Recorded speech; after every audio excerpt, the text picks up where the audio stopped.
15 ماہ رمضان المبارک 37 ہجری جناب محمد بن ابی بکر مصر کے گورنر مقرر ہوئے۔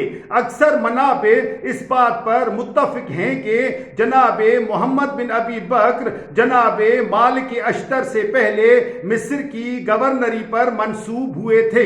مختلف تاریخی قرائن و شواہد کی روح سے پتہ چلتا ہے کہ مصر کی حکومت امیر المومنین مولا امام علی علیہ السلام کی دوران خلافت کے ابتدائی ایام میں قیس بن سعد بن عبادہ کے ہاتھ میں تھی۔ پھر ان کے بعد یہ حکومت جناب محمد بن ابی بکر کے پاس 15 ماہ رمضان المبارک 37 ہجری کو پہنچی۔ مصر کی گورنری میں جن مسائل سے جناب محمد بن ابی بکر دو چار تھے، ان میں سے پہلا مسئلہ گوشہ نشینی اختیار کرنے والے طبقہ تھا۔ یہ وہ افراد تھے جو تیسرے خلیفہ کے قتل ہونے کے بعد ان کے خون کا بدلہ لینے اور ان کے غم میں اظہار ہمدردی کے قصد سے مصر کے ایک علاقے بنام خربتہ میں گوشہ نشینی اختیار کی اور امیر المومنین مولا امام علی علیہ السلام کی بیعت کرنے سے انکار کر دیا۔ جناب محمد بن ابی بکر نے مصر میں پہنچنے کے 1 مہینے بعد مولا امام علی علیہ السلام کے حکم پر ان افراد کے نام ایک خط لکھا جس میں انہیں گوشہ نشینی ترک کر کے آپ علیہ السلام کی بیعت کرنے یا مصر سے خارج ہونے کی درخواست کی۔ انہوں نے اس تجویز کو قبول نہیں کیا اور جواب دیا، ہم سے جنگ کرنے میں جلد بازی نہ کی جائے۔ اس پر جناب محمد بن ابی بکر نے ایک مدت تک ان کے ساتھ نرمی سے پیش آئے، یہاں تک کہ جنگ صفین اپنے اختتام کو پہنچی۔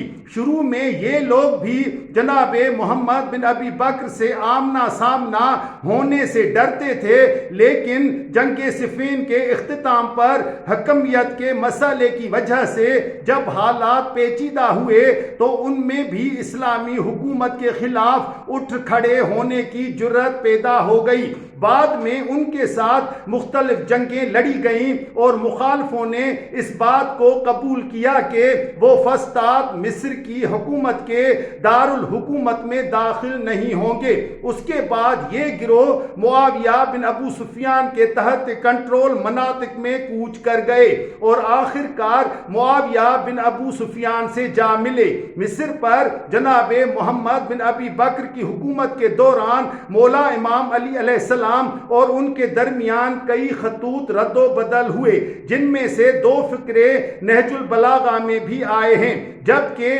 دوسرے خطوط تاریخی کتابوں میں موجود ہیں۔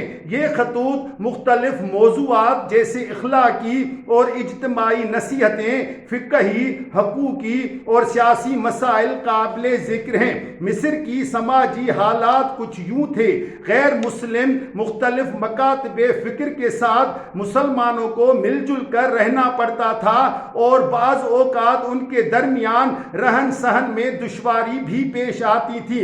اس وجہ سے جناب محمد بن ابی بکر ان مسائل کے حل کے لیے مولا امام علی علیہ السلام سے خط و کتابت پر مجبور تھے۔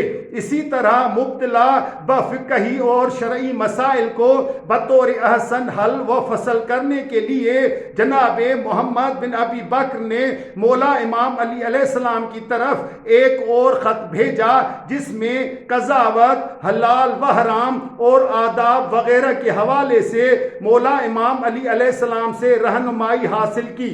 مولا امام علی علیہ السلام ان کی اس درخواست پر بہت خوش ہوئے اور جواب میں ایک تفصیل خط تحریر فرمایا۔ مصر پر عمرو آس کے حملے کے بعد مولا امام علی علیہ السلام کی طرف سے جناب محمد بن ابی بکر کے نام لکھے گئے تمام خطوط شام میں معاویہ بن ابو سفیان تک پہنچائے گئے اور معاویہ بن ابو سفیان نے انہیں محفوظ رکھا۔ یوں یہ خطوط بنی امیہ کے خزانوں میں باقی رہے، یہاں تک کہ عمر بن عبد العزیز نے اپنی حکومت کے دوران انہیں آشکار کیا۔